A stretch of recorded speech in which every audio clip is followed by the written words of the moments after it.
गणेश शिरालाल जाधव. तर कोणत्या भागातून तुम्ही निवडणूक लढून आले? छत्रपती संभाजीनगरमध्ये प्रभाग 20मधून इच्छुक आहे. हां शिवसेना शिंदेगड. हां. तर आता पण तुम्ही कोणकोणती कामे केलेली आहेत तुमच्या भागामध्ये? मला जर प्रश्न तुम्ही जर विचारला तर चांगली गोष्ट आहे, पण जर तुम्ही माझ्या प्रभागात जाऊन जर ज्यावेळेस प्रभाग नव्हते, मयूरबन कॉलनी वार्ड 110 होता, जर तिथले जाऊन नागरिकांना जर विचारलं, हो, गणेश जाधव यांनी शिवसेनेच्या मार्फत संजय शिरसाट साहेब आमदार आहे, त्यांच्या मार्फत वार्डामध्ये किती कामं केली आणि किती राहिलेली त्यांचा तुम्हाला सांगाल का 10 ते 5% कामं राहिलेली, बाकी पूर्ण 99% कामं संपवलेली. आता पालकमंत्री संजय शिरसाट यांनी अनेक विकासाची कामे केली पश्चिम मतदारसंघामध्ये.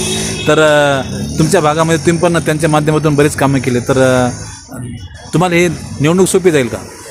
मी काय म्हणतो, त्यांच्या आशीर्वादाने पश्चिममध्ये जो कोणी उमेदवार राहील त्याला सर्व जेवढी बी निवडणूक आहे महापालिकेच्या काय कोणत्याही निवडणूक असल्या पश्चिम भागामध्ये साहेबांनी एवढं कामं केलेलं आहे शिरसाट साहेबांनी का आता पुढच्या जो नगरसेवक जरी निवडून आला माणूस त्याला राहिलेले कामं सुद्धा करायला जागा नाही, एवढे कामं केलेली. बरोबर. तरुण वर्गाला तुम्ही काय आवाहन करणार? तरुण वर्गाला आम्ही एकच आवाहन करणार आहे का कोणत्याही आमिषाला बळून न पडता जो आपल्यासाठी धावून पळत येतो त्याच्याच पाठीमागं राहा आणि जो आपल्याला नेहमी रात्रंदिवस कामं येतो त्याच्याशी काम करा. पक्षाने तुम्हाला उमेदवारी दिल्यास संधीची तुम्ही सोने करणारच आहे, तर विशेषतः तुम्ही महिलांसाठी कोणकोणती कामे करणार आहात? महिलांसाठी तर आपण जे आतापर्यंत बरेचसे कामं केले, पण त्यात आणखी सुधारण्यासाठी आपण महिलांसाठी कामाचे त्यांना नोकरीला व्यवस्था किंवा मग आपल्या वार्डामध्ये त्यांच्या संरक्षणासाठी काही सुविधा सीसीटीव्ही कॅमेरे असेल वगैरे असेल किंवा मग आजूबाजूला पोलीस चौकीचे काही करता येईल का, किंवा मग एखाद्या ओपन स्पेसमध्ये जिथे महिला वगैरे फिरतात त्या ठिकाणी काही सिक्युरिटी देता येईल का, हे सगळे प्रयत्न करू आपण.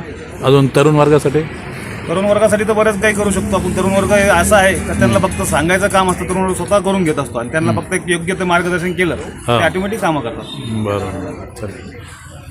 तुमच्या वार्डामध्ये प्रलंबित असलेल्या समस्या, मुख्य समस्या कोणती सध्या? आमच्या वार्डामध्ये प्रलंबित असलेली मुख्य समस्या आता राहिलेला कोणत्या नाही, फक्त एकच जी आहे संरक्षण भिन्न नाल्यासाठी करणं आहे. एक राहिलेला आमचा तो शंभूनगरचा पूल आहे, पूल करायचा आहे तो.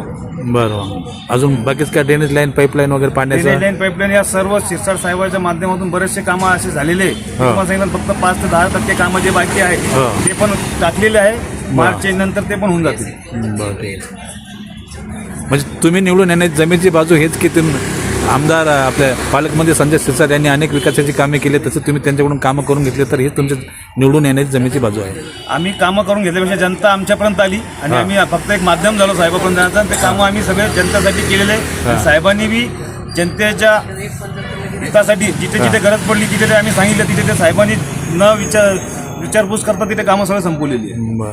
सध्या मग शिंदे सेनेच्या उमेदवारीसाठी कोणकोणते उमेदवार इच्छुक आहे तुमच्या भागात? शिंदे सेनेकडून भरपूर उमेदवार इच्छुक आहे. कारण की काय इच्छुक आहे तुम्हाला चांगलं माहिती आहे की पश्चिममध्ये जर असेल शिंदे सेनेसाठी लागण तेवढे उमेदवार याच्यासाठी इच्छुक आहे. साहेबांनी एवढे कामं केलेले का इच्छुकाला कामं करण्याची गरज नाही. त्यांना माहिती आहे की जनता त्यांच्या मागे 100% निवडून येणार.